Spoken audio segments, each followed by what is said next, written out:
কুল হু আল্লাহ সূরা দিয়ে নামাজ পড়ে নামাজ শর্ট করার জন্য, ঠিক না বে ঠিক?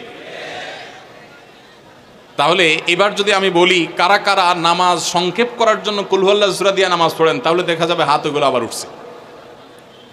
তাহলে সংক্ষেপ করার উদ্দেশ্যে সূরা কুল হু আল্লাহ পড়লে সেটার কারণে আল্লাহর কাছে সওয়াব পাবেন না, বরং আপনার নামাজের মর্যাদা আরো কমবে। নামাজ কি সংক্ষেপে করতে হয় না লম্বা সময় নিয়ে করতে হয়? আমরা খাওয়াটা খুব ধীরে সুস্থে খাই, ঘুমটা খুব ঠান্ডা মাথায় যাই, কাজকাম খুব ঠান্ডা মাথায় করি, শ্বশুরবাড়ি গেলে খুব আস্তে ধীরে যাই, সব কাজগুলো আমরা ধীরে সুস্থে করা পছন্দ করি। শুধু নামাজের বেলা আসলে, জিকির তসবির বেলা আসলে আমরা 4G 5G গতিতে, তুফান মেইলের গতিতে যত তাড়াতাড়ি সম্ভব করার চেষ্টা করি। সব জায়গায় গতি ভালো না, মোবাইলের নেট স্পিডের গতি ভালো বুঝলাম, কিন্তু তেলাওয়াত যে যত ধীরে ধীরে করবে, নামাজ যে যত আস্তে আস্তে পড়বে। আপনি মসজিদে লক্ষ্য রাখবেন, আপনার মসজিদে যেই লোকটার নামাজের সবচেয়ে বেশি সময় লাগায়, যেই লোকটার 2 রাকাত নামাজে সবচেয়ে বেশি সময় ব্যয় করে, আপনি নিশ্চিত ধরে নেবেন এই লোকটার নামাজি হিসাবে তত আল্লাহর কাছে প্রিয় এবং শ্রেষ্ঠ। অতএব সময় নিয়ে নামাজ পড়বো তো ইনশাল্লাহ। সূরা ইখলাস, এটাকে আমরা সাধারণত কুল হু আল্লাহ সূরা বলি, তাই না? ইখলাস মানেটা কি? আমরা যেহেতু এই সূরাগুলো নামাজের মধ্যে সবচেয়ে বেশি পাঠ করি, ঠিক না বে ঠিক? এই সূরাগুলো অর্থাৎ শেষের দিককার সূরাগুলো আমরা যেহেতু বেশি নামাজের মধ্যে পাঠ করি, এই সূরাগুলোর অর্থ যদি আমি জানি, ব্যাখ্যা যদি আমি জানি, তাহলে নামাজের মধ্যে মনোযোগ ধরে রাখা সহজ হবে। কারণ আপনি মুখে কি পড়তেছেন আপনি যে অর্থ বুঝেন না, মন্ত্রের মতো পাঠ করতেছেন, যদিও না বুঝে পড়লেও আপনি সওয়াব পাবেন, কিন্তু না বুঝে পড়লে তো আর এই কোরআনে আল্লাহ কি বলেছে এটা জানতে পারবেন না, না জানলে সে অনুযায়ী আপনি আমলও করতে পারবেন না। এই জন্য আমাদেরকে বুঝতে হবে। এই জন্য সূরা ইখলাস সম্পর্কে আমরা জানি। ইখলাস এই সূরার নাম হলো সূরাতুল ইখলাস বা ইখলাসের সূরা। ইখলাস শব্দের একটা অর্থ হলো পিওর করা, খাঁটি করা। তার মানে আমাদের ইবাদতটা শুধু আল্লাহর জন্য হবে, খাঁটি হবে, এখানে কোনো ভেজাল অন্য কারোর জন্য সেটা হবে না। আমাদের দোয়াগুলো সব শুধু আল্লাহর জন্য হবে, খাঁটি এবং ফ্রেশভাবে আল্লাহর জন্য নিবেদন করবো, সাথে আর কারোর সেখানে শরীক করব না।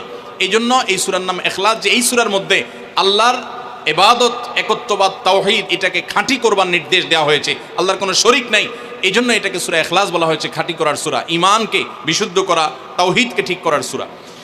একইভাবে ইখলাসের আরও বিভিন্ন অর্থ এবং বিভিন্ন ব্যাখ্যা আছে, আমরা শুধু এইটুকু বলি। এরপর আসা যাক সূরা কুল হু আল্লাহ। কেন আল্লাহ তাআলা এই সূরাটা নাজিল করলেন? কোরআন কারীমের বিভিন্ন সূরা, বিভিন্ন আয়াত নাজিলের প্রেক্ষাপট আছে, যেটাকে শানে নুজুল বলা হয়।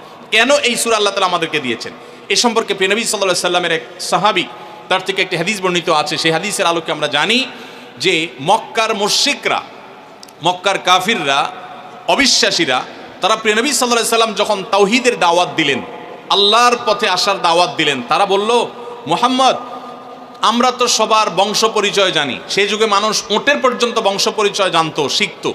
তো নবী সাল্লাল্লাহু আলাইহি সাল্লামকে তারা জিজ্ঞাসা করেছে, মুহাম্মদ, তোমার যে আল্লাহর কথা বলো, ঈমান আনার জন্য বলো, তোমার আল্লাহর বংশ পরিচয়টা একটু আমাদেরকে জানাও।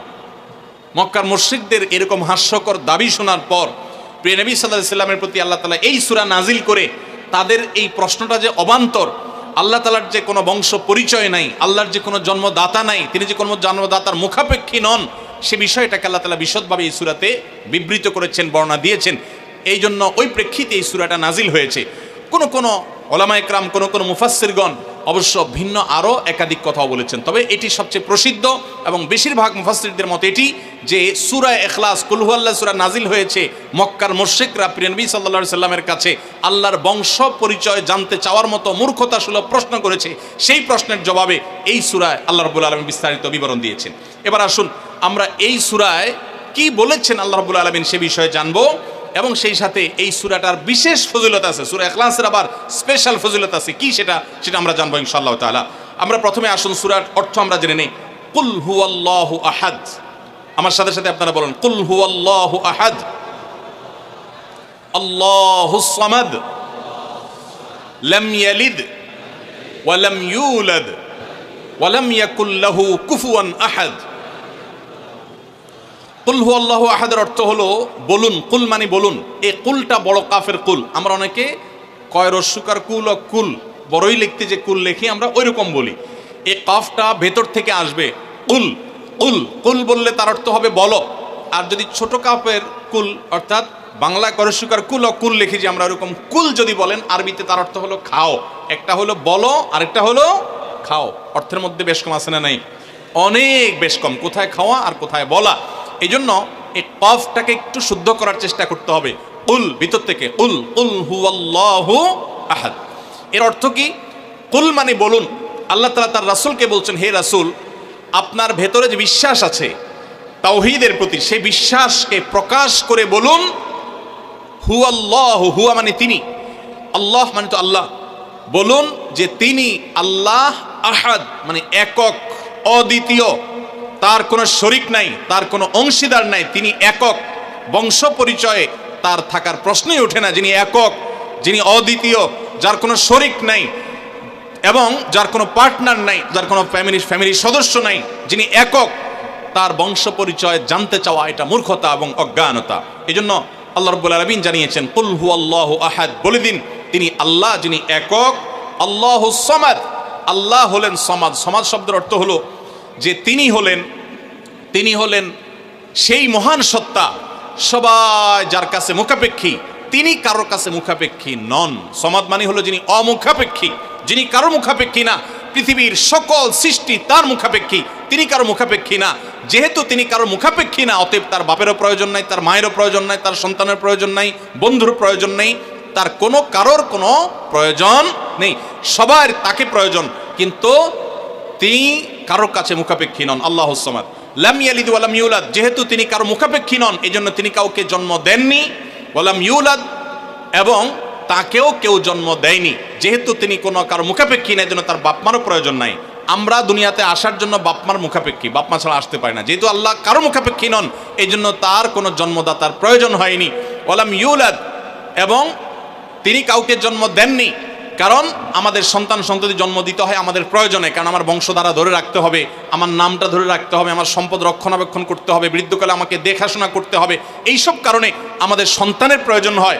আল্লাহ তাআলা যেহেতু মুখাপেক্ষী নন কোনো কিছুর প্রতি, এই জন্য তার কাউকে জন্ম দিয়ে তার বংশটিকে রাখারও প্রয়োজন নাই, আবার তাকে কেউ জন্ম দেওয়ারও প্রয়োজন নাই। ওয়ালাম ইয়াকুল্লাহু কুফুয়ান আহাদ, আর তার কোনো সমকক্ষ নাই, তার সমান কেউ নাই, তার সাথে কোনো প্রকার সাদৃশ্য হতে পারে এমন আর কেউ নাই। তিনি অদ্বিতীয়, তিনি একক। এই ছোট ছোট 4টি সূরায় আল্লাহ তাআলার 3টি গুণবাচক নাম আল্লাহ উল্লেখ করেছেন। আল্লাহর মূল নাম যেটা, সেটা উল্লেখ করেছেন আল্লাহ, তার জাতে পাকের নাম। আর এর পাশাপাশি আরো 2টি গুণবাচক নাম উল্লেখ করেছেন। এক হলো আহাদ মানে একক, এটা আল্লাহর গুণবাচক নাম, আর এটা হলো সমাদ, এটাও আল্লাহর গুণবাচক নাম। এই নামগুলো আল্লাহ তাআলা উল্লেখ করেছেন। এই যে সূরাটা, সূরা ইখলাস আমরা জানলাম, এর অর্থ আমরা শুনলাম। এই সূরার ফজিলত কি? 3টা ফজিলত আপনারা শুনেন। 1 নম্বর, নবী করিম সাল্লাল্লাহু আলাইহি সাল্লাম বলেছেন এই সূরা ইখলাস এটা হলো কোরআনে কারীমের 3 ভাগের 1 ভাগ। বলেন সুবহানাল্লাহ। সূরা ইখলাস বা কুল হুয়াল্লাহ সূরাটা হলো কোরআনে কারীমের কয় ভাগের 1 ভাগ? 3 ভাগের 1 ভাগ। 3 ভাগের 1 ভাগের মানে কি? এই সম্পর্কে কোন তাফসীরবিদগণ বলেছেন এর মানে হলো গোটা কোরআনে আল্লাহ তাআলা মৌলিকভাবে 3টা বিষয়ের আলোচনা করেছেন। কয়টা বিষয়? এই পুরো কোরআন জুড়ে আল্লাহ তাআলা আলোচনা করেছেন কয়টা বিষয়ে?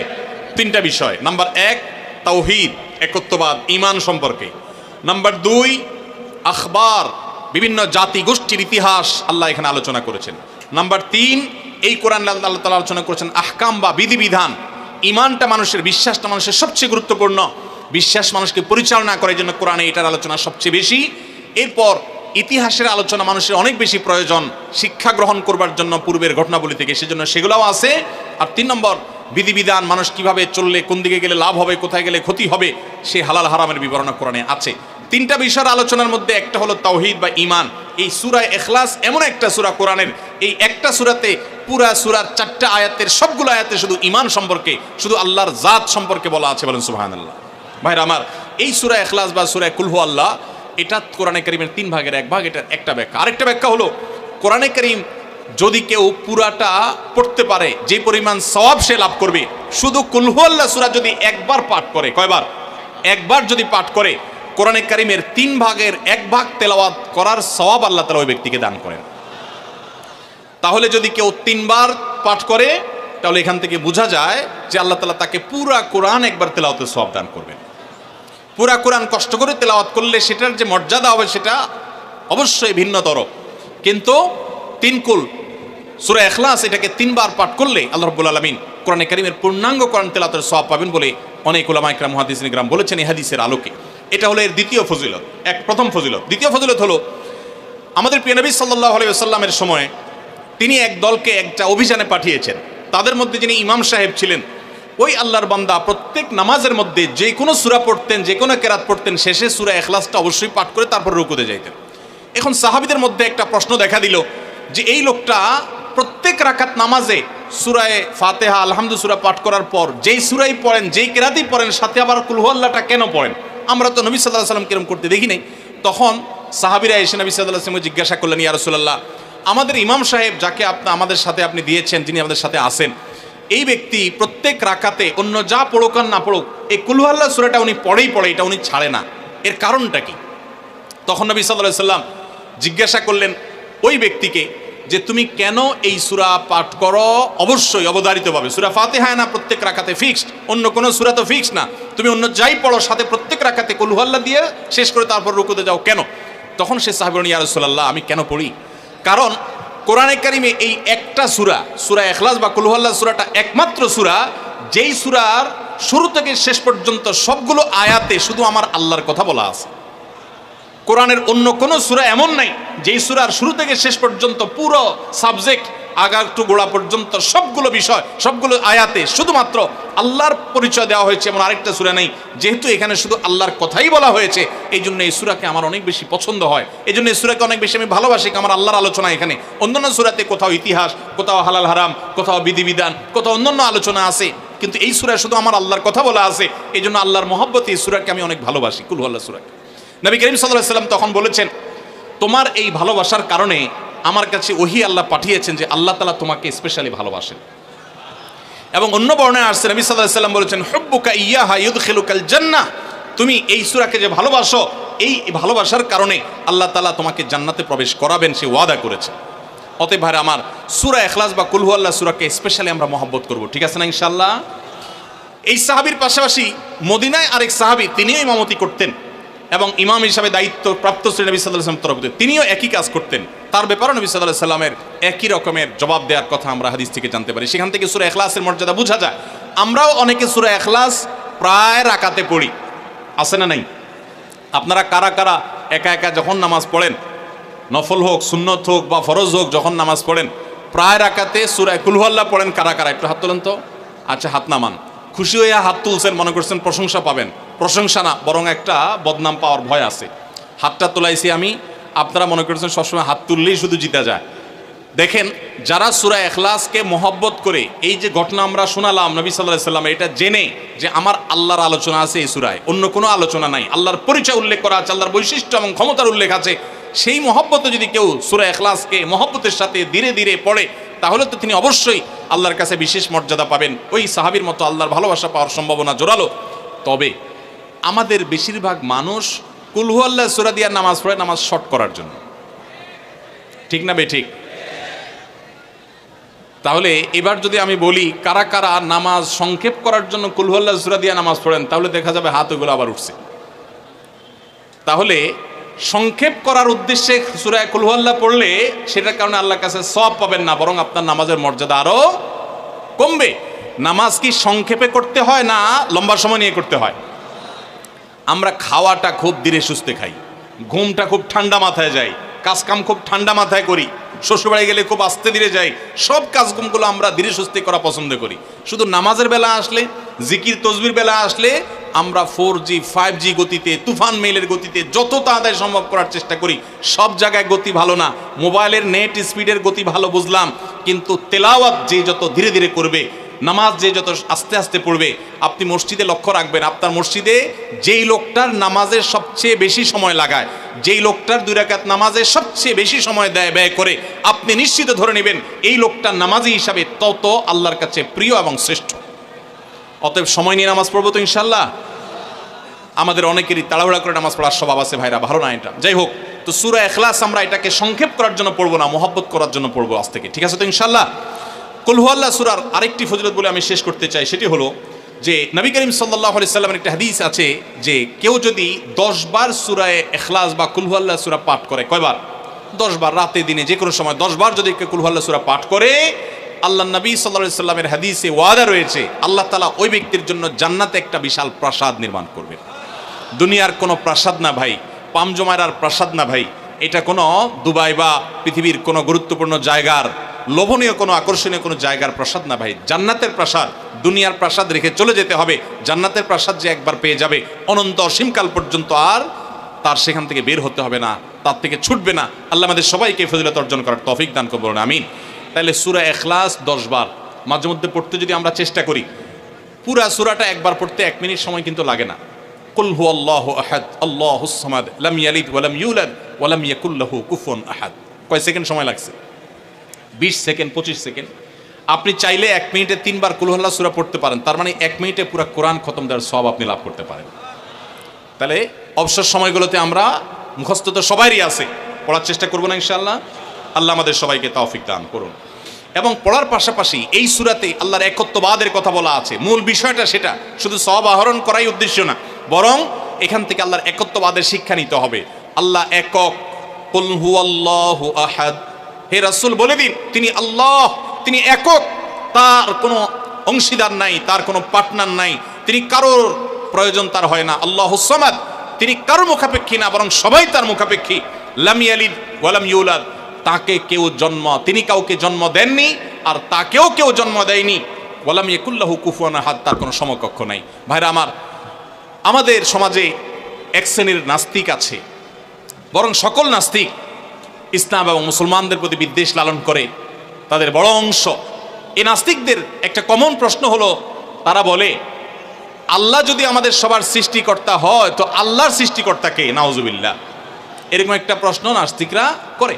নবী সাল্লাল্লাহু আলাইহি সাল্লামকে কোন কোন মুফাসসিরদের মতে এই প্রশ্নটাই করেছিল ইহুদিরা। কারা প্রশ্ন করেছিল? ইহুদিরা। সেই জবাবে আল্লাহ তাআলা এই আয়াত নাজিল করেছেন এবং জানিয়েছেন যে আল্লাহ তিনি কারোর জন্ম দেওয়ার মুখাপেক্ষী নন, তাকে কেউ জন্ম দেয়নি, তিনি কারোর মুখাপেক্ষী নন। এখন প্রশ্ন হতে পারে, আচ্ছা আল্লাহ তাআলা তিনি আমাদের সৃষ্টি করলেন বুঝলাম, তাহলে আল্লাহকে কে সৃষ্টি করলো? যেটা নাস্তিকরা করেছে। এই প্রশ্নটা একটা অমূলক প্রশ্ন এবং ভুল প্রশ্ন। এই প্রশ্নটা একটা ভুল প্রশ্ন। কিভাবে ভুল প্রশ্ন? আল্লাহ তাআলা কি সৃষ্টি না স্রষ্টা? সবাই উত্তর দেন। আল্লাহ কি সৃষ্টি নাকি সৃষ্টিকর্তা? আল্লাহ যদি সৃষ্টিকর্তা হন, স্রষ্টা হন, তাহলে তার আবার যদি সৃষ্টিকর্তা খোঁজেন, সৃষ্টিকর্তার জন্য যদি আবার সৃষ্টিকর্তা খোঁজেন, তাহলে তিনি তো আর সৃষ্টিকর্তা হলেন না, তাহলে তিনি সৃষ্টি হয়ে গেলেন। কথা বুঝেন নাই? যার স্রষ্টা থাকে তাকে সৃষ্টি বলে। আমার একজন স্রষ্টা, এক সত্তা আছে, স্রষ্টা, যিনি আমাকে সৃষ্টি করেছেন, আপনাকে সৃষ্টি করেছেন, তাহলে আমরা হলাম সৃষ্টি। যাকে কেউ সৃষ্টি করে তিনি হলেন সৃষ্টি। আমাদের আল্লাহর যদি আরেকজন স্রষ্টা আপনি খোঁজেন, তার মানে আপনি আল্লাহকে সৃষ্টি মনে করতেছেন। আসলে আল্লাহ তো সৃষ্টি না, তিনি হলেন কে? স্রষ্টা। স্রষ্টার আর কোনো সৃষ্টিকর্তার প্রয়োজন। যদি বলেন যে আল্লাহরও আবার সৃষ্টিকর্তা লাগবে, তখন তো প্রশ্ন আসবে সেই সৃষ্টিকর্তার আবার সৃষ্টিকর্তাকে? এইভাবে তো অনন্ত অসীমকাল পর্যন্ত যেতে থাকবে, এটা তো হতে পারে না। এই জন্য পৃথিবীর সব কিছু, সৃষ্টি জগতের সব কিছু কোনো কারণ ছাড়া হয় না। এক মহান সত্তা আল্লাহ রাব্বুল আলামিন, তিনি এমন এক সত্তা যে তিনি নিজে সব কিছু সৃষ্টিকর্তা, তাকে কেউ সৃষ্টি করেন নাই। তার আগে চিন্তা করে যদি আপনি হয়রান হন, তো আল্লাহর কাছে পানা চাইবেন, বরং এই চিন্তা না করে আপনি আল্লাহর প্রতি ঈমান আনবেন, শয়তান থেকে পানা চাইবেন। এই যে তিনকুল, এই তিনকুলের আমল এত গুরুত্বপূর্ণ যে আপনাকে শয়তান যখন মনের ভিতর আল্লাহর অস্তিত্ব নিয়ে বাজে চিন্তা করায়, আমাদের কাছে যেসব প্রশ্ন আসে আজকাল, শত শত প্রশ্ন আসে যে হুজুর হঠাৎ করে মনের মধ্যে আল্লাহর সম্পর্কে বাজে চিন্তা আসে, খারাপ চিন্তা আসে, খারাপ কথা মনের মধ্যে আসে, এটা শয়তান করা। এটা যখন মনের মধ্যে আসবে, সাথে সাথে আউযু বিল্লাহি মিনাশ শাইতানির রাজিম পড়বেন, এই সূরা ইখলাস, ফালাক, নাস পড়বেন, এবং বাম দিকে প্রতীকী থুতু শুয়ের আগায় যে পরিমাণ থাকে এরকম থুতু বাম দিকে যদি নিক্ষেপ করেন এবং আউযু বিল্লাহ পাঠ করেন, আল্লাহ তাআলা শয়তান থেকে পানাহ দান করবেন। এবং মনে রাখবেন, মুসলমানের মনের ভিতরে আল্লাহ সম্পর্কে বাজে চিন্তা আসলে বুঝতে হবে যে ইবলিস হাজির হয়ে গেছে। কে হাজির হয়েছে? ইবলিস আমার মনের ভিতরে কুচিন্তা ঢুকাচ্ছে। এটা মনে হওয়ার সাথে সাথে আমি আরো জোরসে বলবো, কুল হুয়াল্লাহু আহাদ আল্লাহুস সামাদ লাম ইয়ালিদ ওয়া লাম ইউলাদ ওয়া লাম ইয়াকুল লাহু কুফুয়ান আহাদ। আল্লাহ আমাদের সবার ঈমানকে হেফাজত করার তৌফিক দান করুন। ভাইরা আমার, তাহলে আমরা সূরা ইখলাস সম্পর্কে জানলাম, এই সূরার ফজিলত এবং মর্যাদা সম্পর্কে জানলাম, কখন পাঠ করতে হয় সেটাও জানলাম, এর অর্থও জানলাম। বেশি বেশি করে অর্থ বুঝে বুঝে প্রত্যেকটা আয়াতের অর্থ মনে করে করে নামাজে পড়বেন, সকাল সন্ধ্যা পড়বেন। কুল, হে রাসূল বলুন, হুয়াল্লাহু, তিনি আল্লাহ আহাদ, একক, আল্লাহুস সামাদ, তিনি কারো মুখাপেক্ষী না, সবাই তার মুখাপেক্ষী, তার কোনো স্রষ্টার প্রয়োজন নাই, সবার স্রষ্টা তিনি। লাম ইয়ালিদ ওয়া লাম ইউলাদ, তিনি কাউকে জন্ম তিনি কাউকে জন্ম দেননি আর তাকেও কেউ জন্ম দেয় নাই। ওয়ালাম ইয়াকুল্লাহু কুফুয়ান আহাদ, কুফু মানে সমান, তার সমান আর কেউ নাই, তার সামঞ্জস্য তার সমতুল্য আর কেউ হতে পারে না, তিনি একক এবং অদ্বিতীয়। আল্লাহ তাআলা আমাদেরকে তার জাতের প্রতি, তাওহীদের প্রতি ঈমানকে সঠিকভাবে অবিচল ভাবে রাখার তৌফিক দান করুন। আল্লাহ একক কোন দিক থেকে? ইবাদতের উপযুক্ততার ক্ষেত্রে আল্লাহ একক। ইবাদত আর কেউ পাওয়ার উপযুক্ত নাই। সমস্ত ইবাদত, সকল দোয়া, সকল প্রার্থনা শুধু কার কাছে হবে? অতএব কোনো বিপদে পড়লে কোনো মাজারে গিয়ে, কোনো মৃত মানুষের কাছে, কোনো মুর্দা পীরের কাছে, কোনো অদৃশ্য শক্তির কাছে সাহায্য চাইলে সেটা শিরক হবে, ঈমান নষ্ট হবে। সাহায্য চাইতে হবে সাথে সাথে কার কাছে? আল্লাহর কাছে। ভাইরা আমার, আমাদের অনেক মুসলমান ভাই আছে আল্লাহর কাছে সাহায্য চাইতে জানে না, আল্লাহর কাছে সাহায্য চাইতে জানে না। তারা বিভিন্ন মাজারে চলে যায়, শিরক করে ঈমানকে নষ্ট করে ফেলে। মনে রাখবেন, আমাদের সাধারণ মানুষের অনেকের মধ্যে একটা রোগ আছে, মনে করে যে আমার গুনাহগারের কথা কি আর আল্লাহ শুনবেন? এই মানসিকতা আমাদের অনেক মধ্যে আছে না নাই? অনেককে দেখবেন নিজে দোয়া করে না, হুজুরের কাছে শুধু দোয়া চায়। হুজুরের কাছে দোয়া চাওয়াটা গুনাহের কথা না, এটা জায়েজ, চাওয়া যায়, কিন্তু নিজে না করে সারাদিন শুধুমাত্র হুজুরের কাছে দোয়া চাওয়াটা ভুল। আপনি নিজে আল্লাহর কাছে দোয়া করা শিখবেন। আল্লাহ বলেছেন যে উদউনি আস্তাজিব লাকুম, তোমরা আমার কাছে দোয়া করো। আল্লাহ বলেছেন আমি তোমাদের দোয়া কবুল করবো, আল্লাহ ওয়াদা করেছেন। আপনি যত নাখান্দা মানুষ হন, আপনি যত সাধারণ মানুষ হন, আমরা যত গুনাহগার মানুষ হই না কেন, আমরা যদি আল্লাহর কাছে হাত তুলে, হুজুররা যেরকম মায়ের পেজ দিয়া সুন্দর সুরে সুরে কণ্ঠে আপনার মধুরতা মাখিয়ে, তারপরে আপনার ছন্দের তালে তাল মিলিয়ে কবিতার ছন্দের সাথে আয়াত পড়ে দোয়া পড়ে আল্লাহর কাছে চাইতে পারে, আমরা এত সুন্দর করে চাইতে পারি না, কোনো অসুবিধা নাই। ভাইরা আমার, আল্লাহর কাছে চাওয়ার জন্য মায়ের পেচের কোনো কথার দরকার হয় না, চালাকির দরকার হয় না। আরে যার বলার শক্তি পর্যন্ত নাই, সেই বোবাও যদি মনে মনে আল্লাহর কিছু চায়, কাছে কিছু চায়, আল্লাহ তাআলা আলিমুম বিযাতি সুদূর, বান্দার অন্তরের খবর পর্যন্ত আল্লাহ রাখেন, তার দোয়াও আল্লাহ তাআলা কবুল করেন।